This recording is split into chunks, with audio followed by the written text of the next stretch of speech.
Les questions, je ne les ai pas classées. On verra bien s'il y en a qui se recoupent.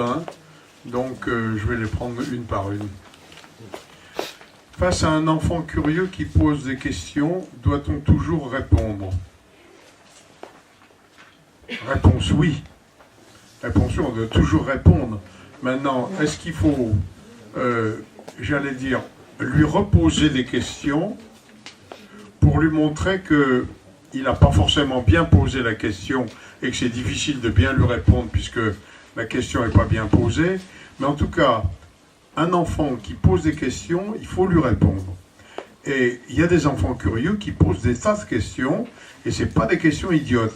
Alors, l'important, c'est d'arriver à leur répondre, j'allais dire, au niveau de maturité qu'ils ont, vous voyez, pour ne pas les embringuer à un niveau qu'ils ne peuvent pas gérer à leur époque, mais il faut répondre aux enfants curieux.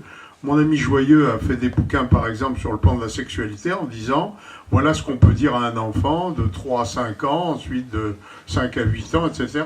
Parce qu'effectivement, on ne peut pas dire n'importe quoi à un enfant sur des sujets sur lesquels il ne peut pas encore les gérer. Mais il faut lui répondre.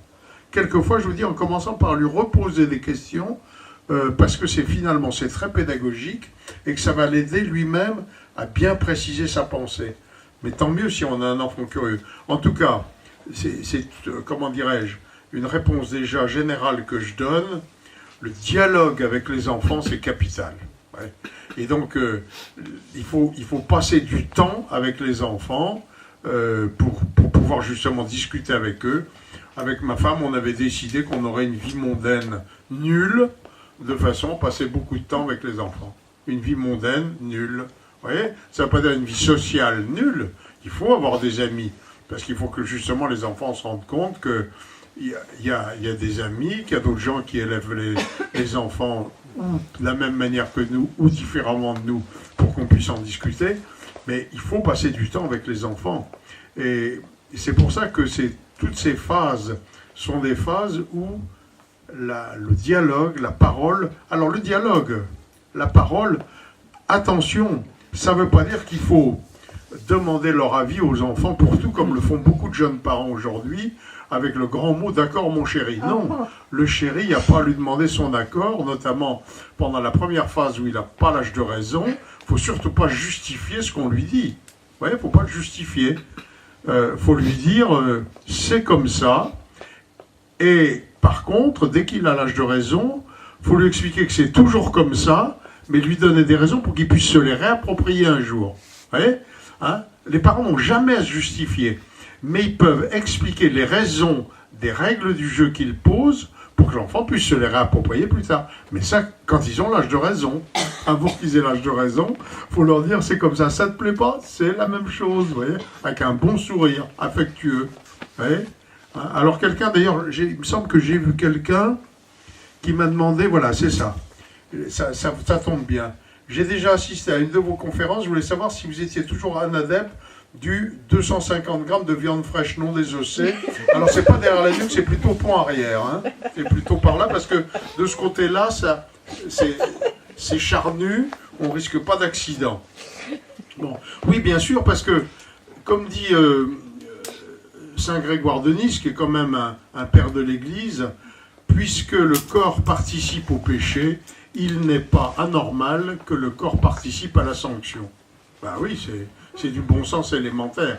Alors le corps, ça ne veut pas dire forcément de taper, ça peut être privé de dessert, ça peut être, vous voyez, il y a toutes sortes, ça peut être privé de musique pour un gosse qui passe son temps à avoir de la musique dans les oreilles, mais en tout cas, si vous voulez, c'est montrer que quand il y a une transgression, il faut toujours qu'il y ait une sanction. Ouais, il y a beaucoup de parents qui ne savent plus que dès qu'on a posé un interdit, il faut qu'il y ait une sanction. Et je le répéterai jamais assez, vous voyez, l'interdit a un immense mérite, et ça va très bien avec la réflexion d'aujourd'hui sur l'autonomie. L'interdit a un immense mérite, c'est qu'il coupe au couteau, vous voyez, comme cette feuille de papier, 2 zones, une à droite et une à gauche, une où l'enfant n'a pas transgressé, mais il peut avoir fait une erreur, et on n'engueule jamais un gosse pour une erreur, Si on veut que le gosse devienne autonome, il faut qu'il puisse avancer par essai-erreur. Par contre, s'il a transgressé la frontière, il faut toujours qu'il y ait une punition. Sinon, ça veut dire qu'il n'y a pas de frontière. Donc, pédagogiquement, la punition est utile. Ça rappelle à l'enfant qu'il y a des frontières qui ne se franchissent pas. Point fin. Alors, de temps en temps, alors ça dépend des enfants. Vous avez des enfants à qui il suffit d'élever très légèrement le ton et de faire monter les sourcils et ils passent dans un trou de souris. Il y en a tant qu'ils n'ont pas pris 350 grammes de viande fraîche non désossée sur le pont arrière, ils n'ont pas compris. Bon. Moi, j'ai eu les deux cas dans mes enfants. J'ai eu les deux cas. Il y en a, il suffit d'élever le ton, de monter les décibels, de proférer une menace pour qu'il tout de suite il passe dans un trou de souris. Il y en a d'autres, tant qu'ils n'ont pas pris 500 grammes de viande fraîche non désossée sur le pont arrière, ça ne fait pas d'effet. J'ai même un de mes enfants, je crois que c'est l'aîné, qui a dit un jour à ma femme, qui essayait de l'aider en mathématiques, il a dit à un moment, non maman, écoute, laisse, papa va rentrer, il me fait rentrer ça par les fesses et ça rentre 10 fois mieux. Ma femme était écœurée. Écœurée. Parce qu'elle essayait d'expliquer avec toute la patience nécessaire. C'est l'enfant qui l'a découragé en disant non, au mieux pas. Voilà. Alors, un enfant curieux, c'est une bénédiction du ciel, parce que c'est un enfant qu'on peut... Moi, j'ai des amis en Bretagne, là, de temps en temps, ils me font venir parce qu'ils me disent, on a notre fils qui est au collège actuellement, qui a toujours des tas de questions. Et c'est vrai que c'est un gosse qui se pose beaucoup de questions. Mais il est ravi, alors moi je viens quelquefois, je sais qu'avec lui je vais lui répondre à des tas de questions. Et c'est très important de répondre à des questions aux enfants et puis dialoguer avec eux, c'est capital. Alors une autre question, là, nos enfants sont différents de nous, comment faire pour les aider à déceler leurs points forts et leurs points faibles, par exemple dans le choix des activités? Non, nos enfants ne sont pas différents de nous. Le chromosome de l'Homo sapiens sapiens n'a pas changé. Donc nos enfants ne sont pas différents de nous. Ils vivent dans un monde différent de nous. Ça, c'est certain.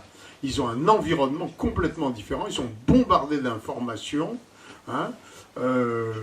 Ça ne les aide pas, paradoxalement, vous voyez, à déceler leurs propres points forts parce qu'ils sont dispersés, vous voyez, et qu'on n'insiste pas suffisamment. Vous voyez, un des méfaits de notre monde, c'est qu'il ne supporte pas la différence. Or, justement, la richesse de l'humanité, c'est la différence. Et donc, que des enfants soient très différents, et comme goût, ils peuvent être très différents de leurs parents. Ah oui. Moi, avec ma femme, on était tous les deux aussi peu artistes qu'il est possible, en tout cas sur le plan visuel, c'est clair. On a 3 enfants, ou 4 enfants sur 7, qui peignent, qui dessinent, qui sont... Ouais, donc ça fait partie, justement, c'est une richesse d'ailleurs, moi je trouve que c'est une richesse. Nos enfants sont différents de nous, fondamentalement non, mais ils vivent dans un monde très différent, et puis ils peuvent avoir effectivement des talents très différents. Alors, il faut se servir quelquefois d'amis, de cousins, ou de gens qui ont compétence dans un domaine, pour aider les enfants à développer leurs points forts, c'est clair. C'est clair, oui, il y a des enfants qui ont des points forts complètement différents des parents. Et justement, c'est très dangereux, vous voyez, de vouloir imposer à ces enfants un type de métier ou un type d'orientation qui ne correspond pas du tout à l'enfant.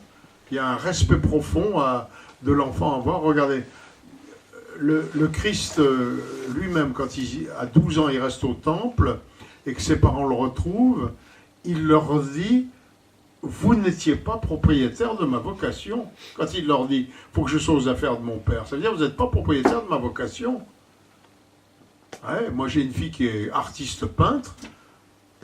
Moi, c'est pas vraiment ma tasse de thé. Bon. Et je crois que c'est très riche, au contraire. Donc, il faut se servir de gens compétents, aller chercher des gens compétents dans ce domaine-là, pour voir si vraiment il y a un réel talent et un point fort à développer chez l'enfant.